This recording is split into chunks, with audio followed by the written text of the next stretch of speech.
ಓಂ ತಚ್ಛಂಯೋರಾವೃಣೀಮಹೇ ಗಾತುಂ ಯಜ್ಞಪತಯೇ ಅನ್ನುವ ಮಂತ್ರದ ಅರ್ಥವನ್ನು ನಾವೀಗ ನೋಡಬೇಕು. ಇದಕ್ಕೆ ಶಂಯು ಅನ್ನುವವರೇ ಒಬ್ಬರು ಋಷಿಗಳು.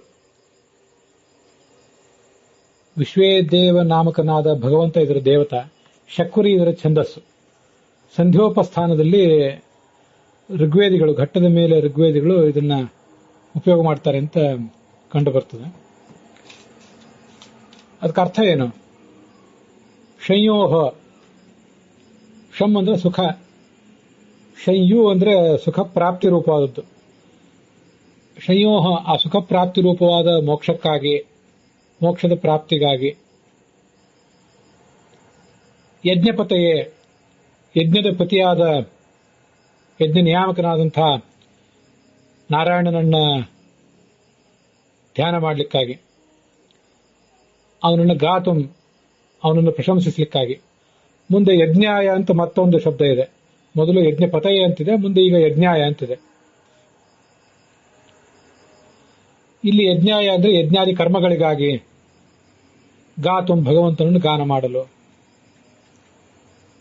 ಯಜ್ಞ ಕರ್ಮದಲ್ಲಿ ಅನೇಕ ವೇದ ವಾಕ್ಯಗಳನ್ನು ನಾವು ಬಳಸಬೇಕಾಗಿದೆ. ಇಲ್ಲಿ ಯಜ್ಞ ಎಂಬ ಶಬ್ದಕ್ಕೆ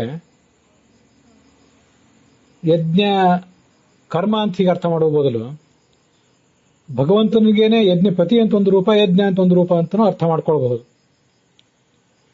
ಭಗವಂತನಿಗೆ ಯಜ್ಞ ಎಂಬ ಈ ಹೆಸರಿನಿಂದ ಪ್ರಾರಂಭ ಕಾಣುವಂತಹ 5 ರೂಪಗಳಿವೆ. ಯಜ್ಞೋ ಯಜ್ಞಪುಮಾನ್ ನಾಮ ಯಜ್ಞೇಶೋ ಯಜ್ಞ ಭಾವನಃ ಯಜ್ಞ ಭುಕ್ತಿಯತಿ ಪಂಚಾತ್ಮ ಯಜ್ಞೇಶ್ವಿಜ್ಯೋ ಹರಿಸ್ವಯಂ ಅಂತ ಭಾಗವತ ತಾತ್ಪರ್ಯದಲ್ಲಿ ಅದು ಕೇಳಿ ಬರ್ತದೆ. ಯಜ್ಞ, ಯಜ್ಞ ಪುರುಷ, ಯಜ್ಞೇಶ, ಯಜ್ಞ ಭಾವನ, ಯಜ್ಞ ಭುಕ್ ಅಂತ ಹೀಗೆ 5 ರೂಪಗಳಿವೆ. ಆದ್ರಿಂದ ಯಜ್ಞ ಅಂತಂದ್ರೆ ಭಗವಂತನ ಮತ್ತೊಂದು ರೂಪ ಅಂತ ನಾವು ತಿಳ್ಕೊಳ್ಬಹುದು. ಅಥವಾ ಯಜ್ಞ ಅಂತಂದ್ರೆ ಪ್ರಾಣ, ಏಷ ಹವೈ ಯಜ್ಞೋ ಯೋಯಂ ಪವತೆ, ಪ್ರಾಣದೇವ. ಭಗವಂತನನ್ನು ಸ್ತುತಿಸಬೇಕಾಗಿದೆ, ಪ್ರಾಣ ಅಥವಾ ಚತುರ್ಮುಖರನ್ನು ಸ್ತುತಿಸಬೇಕಾಗಿದೆ. ಹಾಗಾಗಿ ಯಜ್ಞಾಯ ಅಂದ್ರೆ ಅವರಿಬ್ಬರನ್ನ ಸ್ತುತಿಸುವುದಕ್ಕಾಗಿ. ತದ ಆ ಪರಮಾತ್ಮನನ್ನು ಆವೃಣೀಮಹೇ, ನಾವು ಶರಣು ಹೋಗ್ತೇವೆ. ಅವನನ್ನು ಶರಣು ಹೋದಾಗ ಅವನೇ ನಮಗೆ ಹೇಗೆ ಸ್ತೋತ್ರ ಇತ್ಯಾದಿಗಳನ್ನು ಮಾಡಬೇಕು ಅಂತ ಅನ್ನೋದನ್ನ ತಿಳಿಸಿಕೊಡ್ಬೇಕಷ್ಟೆ. ಅವನನ್ನು ಹೊರತು ತಿಳಿಸುವಂಥವ್ರು ಮತ್ತೆ ನಮಗೆ ಯಾರು ಕೂಡ ಇಲ್ಲ. ನಹ ನಮಗೆ ದೈವೀಹಿ, ದೇವತೆಗಳಿಂದ ಪ್ರಾಪ್ತ ಆಗುವಂಥ, ಸ್ವಸ್ತಿ ಅಂದ್ರೆ ಮಂಗಳ, ಅಸ್ತು ಆಗಲಿ, ದೇವತೆಗಳು ನಮಗೆ ಆಶೀರ್ವಾದ ಮಾಡಲಿ ಅಂತ ಅದರ ಅರ್ಥ. ಮಾನುಷೇಭ್ಯ, ಎಲ್ಲಾ ಮನುಷ್ಯರಿಗೂ ಕೂಡ ಸ್ವಸ್ತಿ ಮಂಗಳವೂ ಆಗಲಿ. ಊರ್ಧ್ವಂ ಜಿಗಾತು ಭೇಷಜಂ,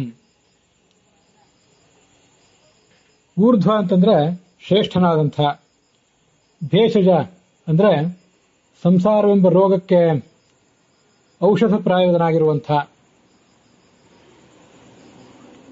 ಈ ಭಗವಂತ ಜಿಗಾತು ಜಯಿಸಲಿ, ಜಯಶಾಲಿ ಆಗಲಿ, ಅವನು ಉತ್ಕೃಷ್ಟನಾಗಿದ್ದಾನೆ ಅಂತ ಅರ್ಥ.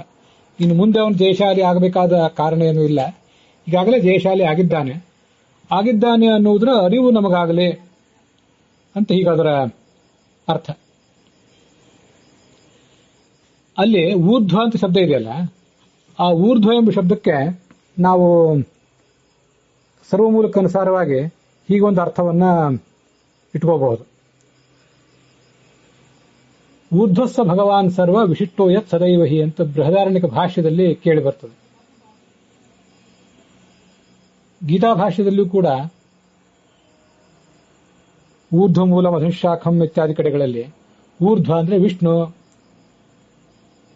ಊರ್ಧ್ವ ಪವಿತ್ರೋ ವಾಜಿನೀವ ಸ್ವಮೃತಮಸ್ಮಿ, ಊರ್ಧ್ವ ಅಂದ್ರೆ ಉತ್ತಮ ಸರ್ವತಃ, ಎಲ್ಲದಕ್ಕಿಂತಲೂ ಉತ್ತಮನಾದ್ರಿಂದ ಅವನನ್ನೇ ಊರ್ಧ್ವ ಅಂತ ಹೇಳ್ತಾರೆ. ಸರ್ವ ವಿಶಿಷ್ಟನಾದ್ರಿಂದ ಅವನು ಊರ್ಧ್ವ ಅಂತ ಕರೆಸ್ಕೊಂಡಿದ್ದಾನೆ. ಉತ್ತಮ ಸನ್ನ ಅತ್ರ ಯುದ್ಧೇ, ಋಗ್ಭಾಷ್ಯದಲ್ಲೂ ಕೂಡ ಅದರ ಕುರಿತಾದಂತಹ ಒಂದು ಉಲ್ಲೇಖ ಕೇಳಿ ಬರ್ತದೆ. ಯುದ್ಧದಲ್ಲಿ ಉತ್ತಮ, ಅದಕ್ಕಾಗಿ ಅದನ್ನ ಊರ್ಧ್ವ ಅಂತ ಹೇಳ್ತಾರೆ. ಹಾಗೆ ಶ್ರೇಷ್ಠನಾದಂಥ ಮತ್ತೆ ಭೇಷಜಂ ಸಂಸಾರಕ್ಕೆ ಔಷಧ ರೂಪನೂ ಆದಂಥ ಔಷಧಂ ಜಗತಸ್ಸೇತು ಅಂತ ಅವನು ವಿಷ್ಣು ಸಹಸ್ರನಾಮದಲ್ಲಿ ಸ್ತುತಿಸಿದ್ದು ನಮ್ಗೆ ಗೊತ್ತಿದ್ದೇ ಇದೆ. ಅಂತಹ ಭಗವಂತ ಜಿಗಾತು ಜಯಶಾಲಿಯಾಗಲಿ. ಈಗ ಜಿಗಾತು ಅಂದ್ರೆ ಪ್ರಾಯ ಅದು ಜಿಗತು, ಜಿಗತಿ ಜಿಗತಃ ಜಿಗಂತಿ ಅಂತ ವರ್ತಮಾನ ಕಾಲ. ಜಿಗತು ಜಿಗತಾತ್ ಜಿಗತಾಂ ಜಿಗಂತು ಅಂತ ಲೋಟ್ ಲಕಾರ. ಆದರೆ ಇವತ್ತಿನ ಧಾತುಪಾಠದಲ್ಲಿ ಇಂಥದ್ದೊಂದೇನು ಕಾಣಿಸೋದಿಲ್ಲ. ಪ್ರಾಚೀನ ಧಾತುಪಾಠ ಇದ್ದಿರಬೇಕಿದು. ನಹ ನಮಗೆ ಶಂ ಸುಖವೂ ಅಸ್ತು ಆಗಲಿ, ಶನ್ನೋ ಅಸ್ತು.